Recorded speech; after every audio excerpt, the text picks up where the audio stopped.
I'm sorry, Washington Redskins fans. I really am. With last night's loss, an awful performance that had most people turning the game off at halftime, you guys are now an unbelievable 2-17 in Monday Night Football games since your new Redskins stadium opened in 1997. That is almost unbelievable to comprehend when you think about just the raw odds of a home performance in your stadium on a Monday. I mean, 2-17. And a lot of those games haven't even been remotely close, including what happened last night with Case Keenum, which was an unmitigated disaster. 5 turnovers. I think we have some audio from Case Keenum. Again, I bet most of you were like me. You put on this game when you saw the late touchdown pass at the end of the first half to make it 28-0, I believe it was at the time. Now the Redskins came back and kicked a field goal. But I think almost everyone in the country turned off this game at halftime because it was such an awful embarrassment for the Washington Redskins to actually watch. I don't even know how many Redskins fans finished this game. I certainly don't even think very many Bears fans finished this game. I mean, the Redskins were so bad. The Bears coming in had scored 19 total points in 2 weeks, and the Redskins let them score 28.5. I didn't leave this game feeling like, oh, the Bears are in good shape. I thought the Redskins are just totally awful.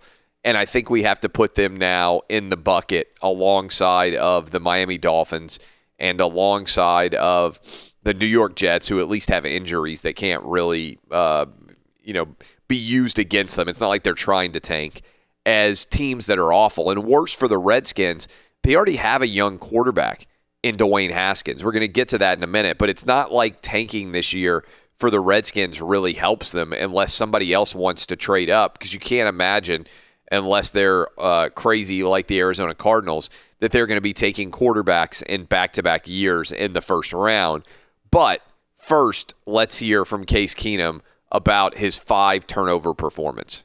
I let my team down. This is all on me. I really do. I take complete responsibility. I have to take care of the ball better. I mean, that's my number one job. Especially the way our defense is playing early. Getting after quarterback, doing a good job keeping everything in front of them. They got all their momentum off of the turnovers and scored a lot of points off turnovers. So that's all on me. All right. So, question for everybody out there. You saw what Daniel Jones did in his first start against the Tampa Bay Buccaneers. 2 touchdowns, 2 rushing touchdowns, over 300 yards passing. The first time that's been done by a rookie since 1970.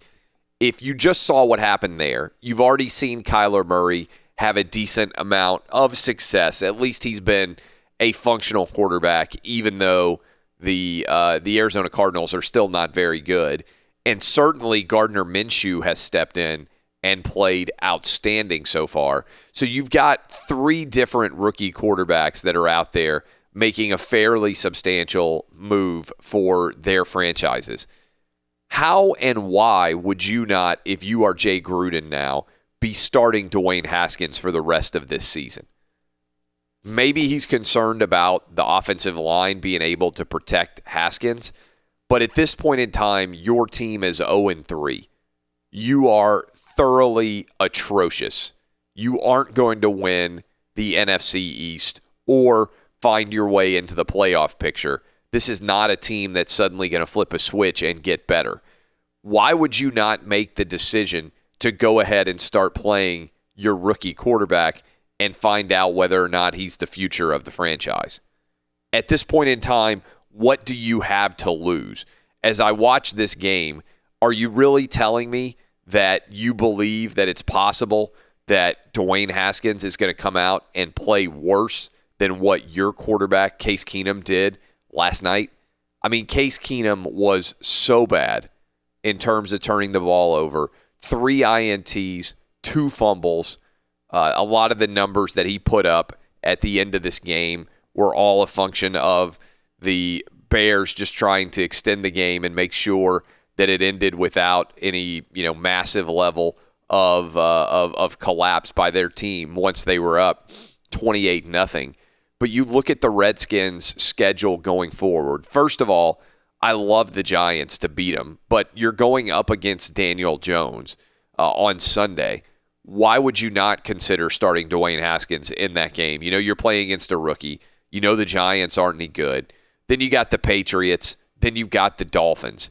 So 2 of your next 3 opponents, and maybe that's the answer. Maybe they think Jay Gruden does, hey, we can beat the Giants and we can beat the Dolphins and get back to 2-4 because you're clearly not going to beat the Patriots. But I don't know. I just look at this and say, what in the world are you waiting for? Why would you not go ahead and rip off the Case Keenum Band-Aid? You got Colt McCoy injured. It doesn't look like Alex Smith may ever return as a starting quarterback based on the injury that he had.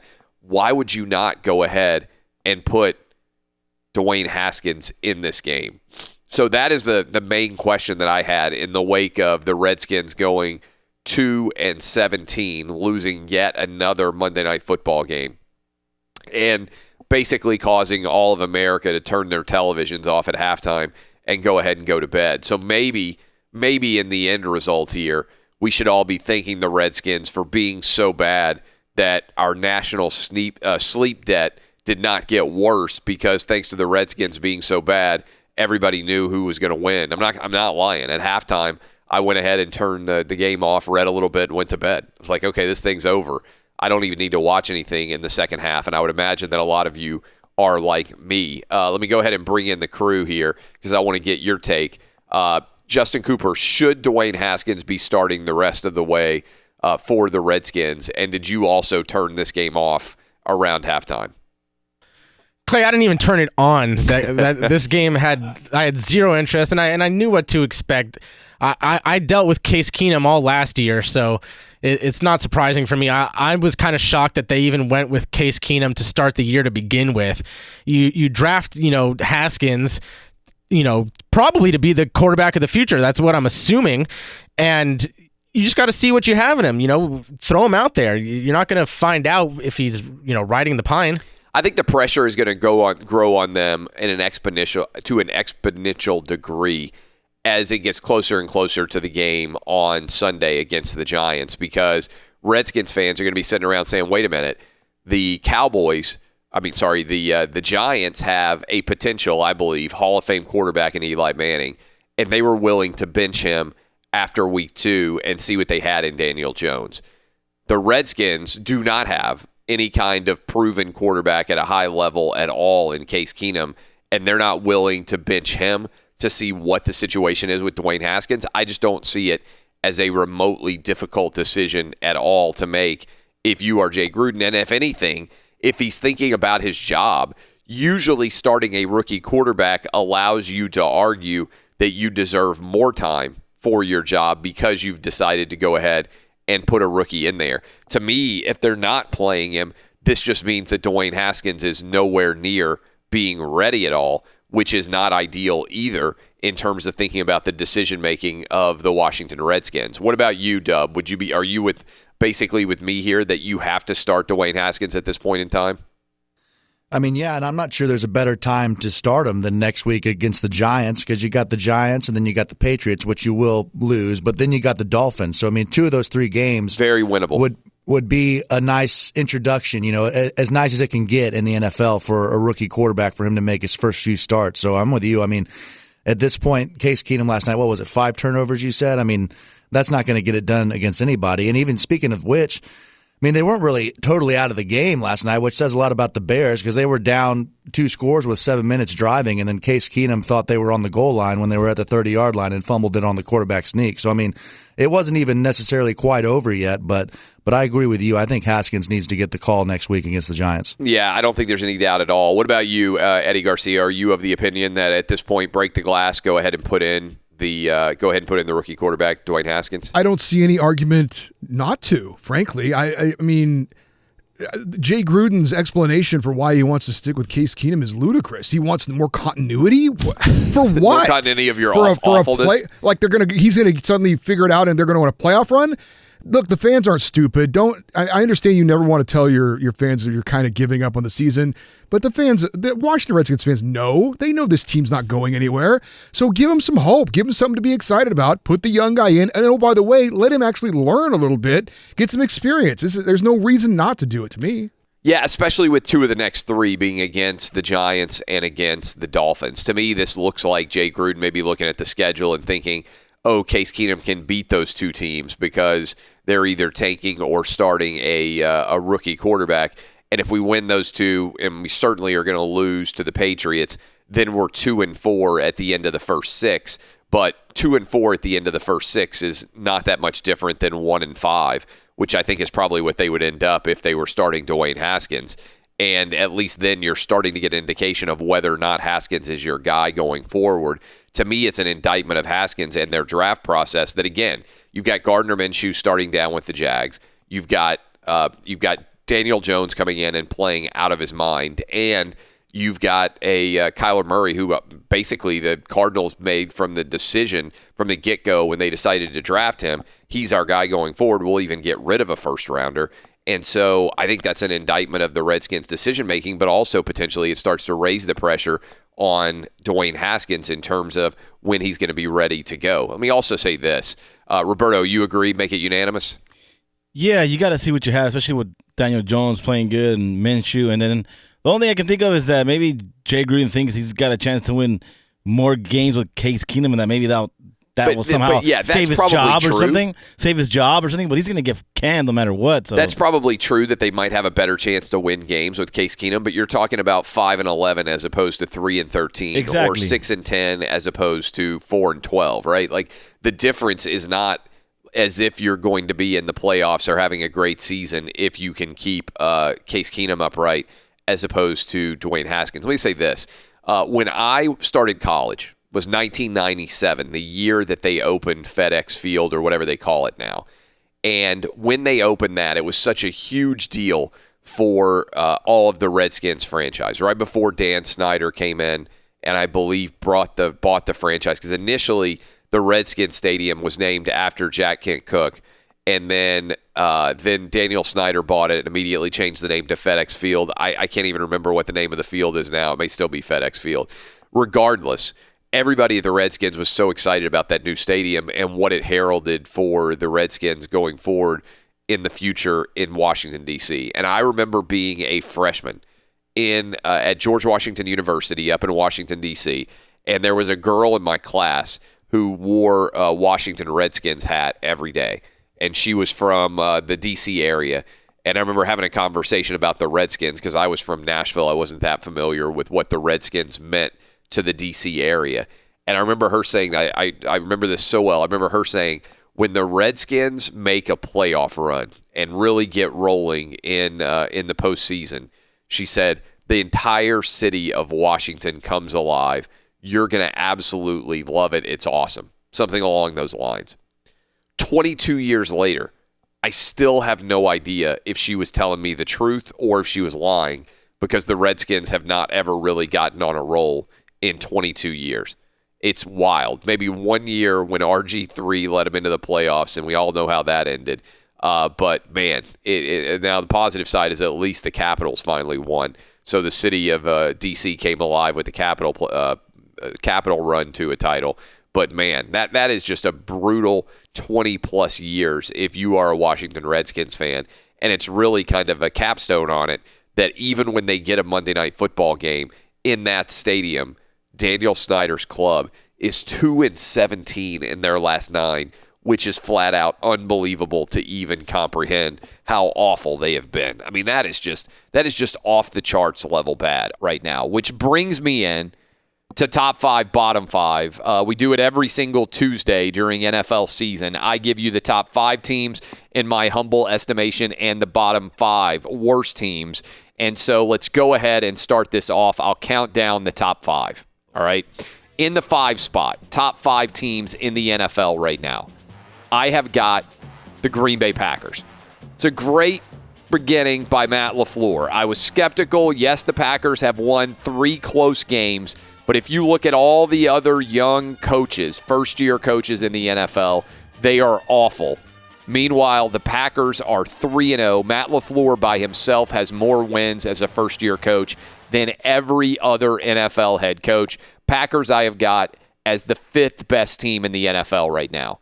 In the 4 spot, how about the Rams? They managed to survive against the Browns. I have got the Rams as the 4th best team in the NFL in the OUTKICK top 5. Cowboys slotted in at number 3, dropping them back a little bit because I was more impressed by the Chiefs than I was the Cowboys in week 3. Chiefs took down the Baltimore Ravens. Cowboys just okay against the Miami Dolphins. And then the best team in the NFL, in my opinion, notwithstanding the fact that they nearly broke me in giving up the cover. They were up 30-0 on the Jets. They then fumbled the ball on a punt return into the end zone, and then they brought out Tom Brady. Jarrett Stidham comes in and throws a 61-yard interception return touchdown. So they didn't get the cover, but that game was never in doubt. So my top 5 in order: the Patriots, the Chiefs, the Cowboys, the Rams, and the Packers. All right, that is the list of goodness. That is the list of excellence. That is the list of happiness. This is, unfortunately, for the bottom 5, the list of sadness. And we began with the Arizona Cardinals in the 28th spot. Now, some of you out there may be saying, wait a minute, the Cardinals aren't 0-3. They're at least 0-2-1. But, my friends, when you get run by Kyle Allen like the Cardinals did at home, I think you have to take a step back and say this team really bad. So I've got the Cardinals at 28. I've got the Bengals at 29. Sorry, Bengals fans. I know you've been down here for years and years in a row. In the 30 spot, I've got the Redskins. We just saw them last night, 2-17 in their last 19 on Monday Night Football games. In the 31st spot, I have got the Jets. And in the 32nd spot, I have got the Miami Dolphins. All right. There are right now 7 3-0 teams.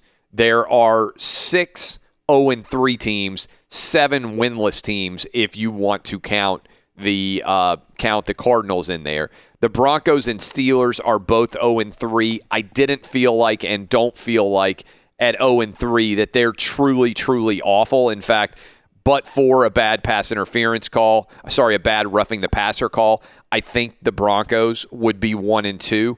And so I'm not convinced that they're awful. The Steelers, they've obviously had a lot of difficulty, turmoil, and roughness to start their season, but I also don't believe that they are actually one of the 5 worst teams in the NFL right now. There are a couple of other 3-0 teams, and their fans right now are like, why don't you respect us? What's the reason? What's the reason why you're not saying that we're, worthy of being one of your top 5 as well? I don't believe in the Bills. All right, I understand. Congrats to the city of Buffalo, to that entire region of the country that roots for the Bills. I know you've had a lot of bad years. I'm not buying you as a top 5 team right now, even though you're 3-0. And I also am not buying into the idea of the Detroit Lions, who are 2-0-1, or the San Francisco 49ers, who are 3-0. So that is my top 5, bottom 5. Danny G, I'll start with you. Any disputes? That's a pretty good list. I'm glad you got the Packers in there because last week you said you weren't a believer in them.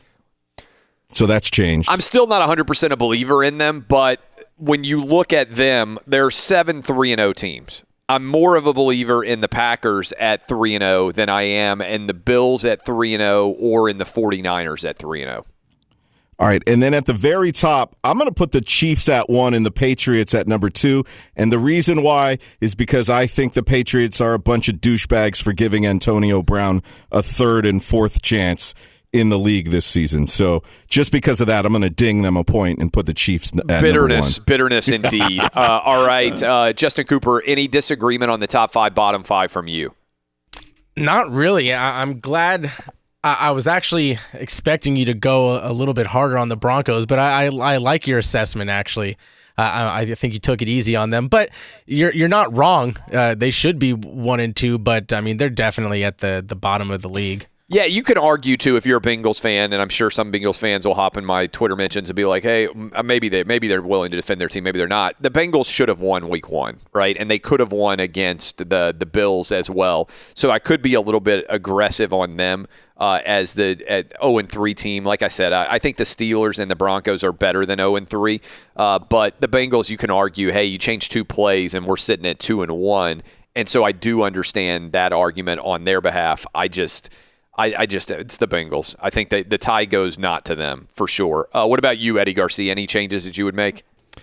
Nothing significant. I had the exact same top 5 as you. I would have swapped the Rams and the Cowboys, but that's obviously nitpicking. Yeah, and bottom 5, you're pretty much in agreement as well. What about you, Dub? Any changes that you would make after NFL Week 3 as we assess the overall pro football landscape? Yeah, not too many changes for me, but just looking at these standings and where everyone sits, the NFC is so much better and deeper than the AFC. It's kind of shocking. I mean, the AFC is really the Chiefs and Patriots and then everybody else. The NFC, I mean, there's a lot of teams that could end up winning this conference, so it'll be interesting and fun to watch for the rest of the season going forward. Yeah, that could be true, but it's also possible that the 2 best teams in the entire NFL are the Patriots and the Chiefs. And I kind of wish we could get that as a Super Bowl as opposed to an AFC Championship game rematch, which I think is likely to end up what we get. And that's why I've been arguing, as this Jalen Ramsey drama continues to play itself out, if I'm the Chiefs, based on the way they defended the pass against Lamar Jackson, in particular that 3rd and 15 throw and that 4th down throw, I want and need a big-time help in my secondary in order to get past the Patriots, who obviously the Patriots are having a lot of issues as well. Roberto, any changes that you would make? Nah, like the list. Solid analysis. Solid. Maybe I'll put the Packers number 1 just because the both the Chiefs and the Patriots are great, but they haven't played anybody good really. They're crappy teams in the AFC so far. I don't think it matters who those teams play. I think they're going to run roughshod over everybody, and I do think that we're going to have. I mean, we'll see exactly what happens with the Patriots' health, but I think the Patriots have a legitimate chance to go 16-0 again. I think the Chiefs do as well. I think there's also going to be several teams that potentially could put 0-16 in the crosshairs. I know that, like, for instance, the Redskins and the Dolphins play. So in theory, one team has to win there, although if they ended up in a scoreless tie, that would somehow feel appropriate. But by and large, I think there's going to be a lot of awfulness and a lot of goodness this year. I think there's a lot of high-end and low-end success in the NFL this year, and I'm not sure exactly how it's all going to play out.